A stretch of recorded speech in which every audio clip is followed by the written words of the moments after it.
Everyone, it's Tyler back with another video. Summer's coming up and a lot of athletes are really taking advantage of this off season, trying to get a lot more athletic before their next season begins. And for a lot of athletes, it's hard to know what kind of things you should work on, what you should prioritize, and how to go about it. So in this video, I'm gonna break down what the most important things are for you to get faster this summer, and then my protocols for implementing those things. And the reason athletes want to get faster is obvious. If you're faster, you have more opportunities to score goals, to get on base, to score touchdowns. Anything that's happening in sport that is a fast and dynamic movement, it gives you an advantage to be faster. We know that as you get to a higher and higher level, college athletes on average are faster than high school athletes, and professional athletes are faster on average than college athletes. So it's shown that as you get to a higher and higher level, it's just necessary that you be able to keep up with that higher speed and the higher pace of play at higher levels of sport. So if your goal is to get faster this summer, there are 3 things that you absolutely need to be doing to improve your speed when playing your sport. Now, the first and most obvious is dedicated speed training. And there's 2 important things with training speed. One is that you do it consistently enough. You should be doing it at least twice a week, if not 3 times. But you also want to make sure that the intensity is high enough.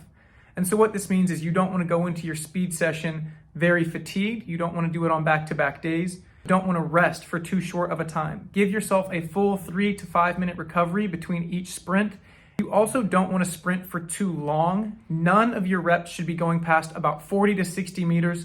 If you get too far beyond that, you're really challenging conditioning. You're challenging different traits other than true max speed. And if you're a track and field runner, that can be good.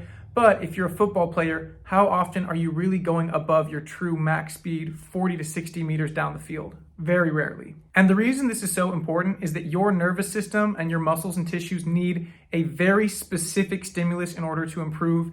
Ground contact times in sprinting are very short. Not many things can recreate that. And having a really high level of nervous system output, as well as the technique and the timing of it, is super important. The second tier of the pyramid is going to be strength training and plyometrics. And this is kind of 2 things, but I have them lumped together. The reason is that these are both things that can indirectly influence your speed. Speed really is just your ability to express your strength over a period of time.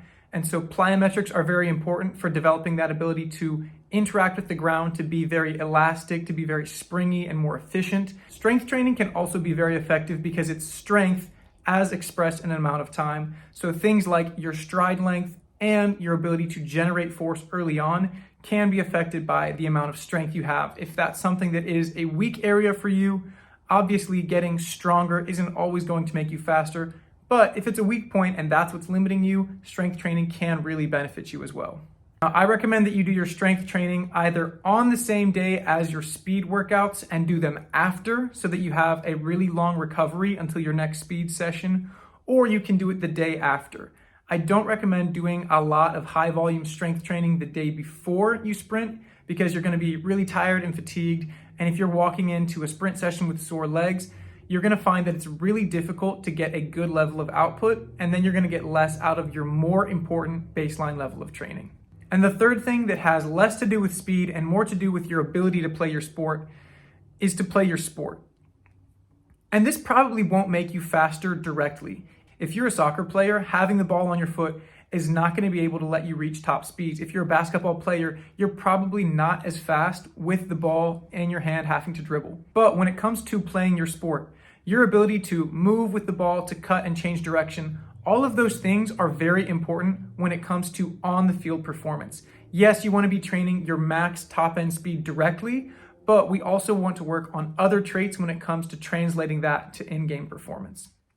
And so if you're someone who is wicked fast, that you can run up the field and beat anybody, but the second you have to dribble the soccer ball, you take it out of bounds, that's really going to limit your performance. As always, I hope you guys like this video. If you're interested in more stuff like this, check out the rest of my channel, check out my other videos, and subscribe. And as always, leave a comment and have a nice week.